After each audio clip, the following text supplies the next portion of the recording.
Well, I'll do a relaxation. You do? It depends where I'm at. You know, if I have the time, I like to be in my trailer and just lay down and, you know, take all the time I need to relax. And I do some weird visualizations.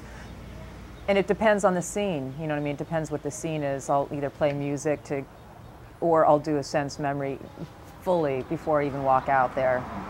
So in a way, it's like your muscles have those memories. So when you hit, hopefully, hopefully, when you hit certain moments, you still have that residue. You do a sense memory not about the scene, but about your own, but about preparing to relax. You know, sometimes I'll just lay down, I'll do relaxation, and I'll think about the scene. I'll go, you know, ask for some memory to come in.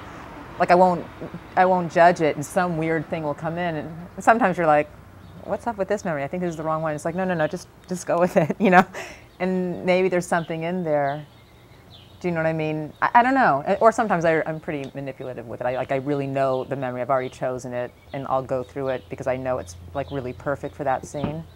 But then the hard thing is if you're on the set to keep that focus. You know, that's the most important thing. I think sometimes people don't realize that, especially if it's a really intense scene. You know, I think they always think, oh, it's this like diva thing when you're like, just call me when you're ready. You know what I mean? Especially if it's a scene that you just want to be completely there for. Because then sometimes it's hard. You go there and everyone starts joking and they're doing this and that, and you're like, it takes you out of it. You just want to be there and do the work.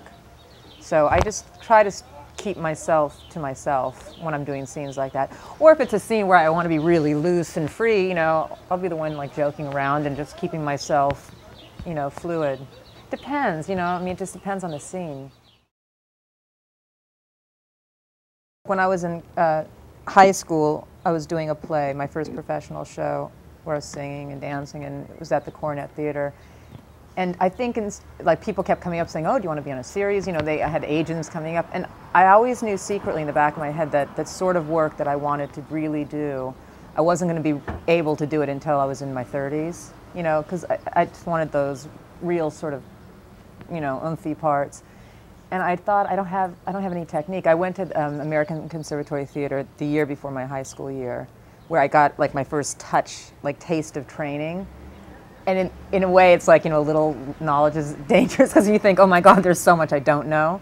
You know, so I just felt like I needed techniques. And I'm the type of personality that I need to try everything.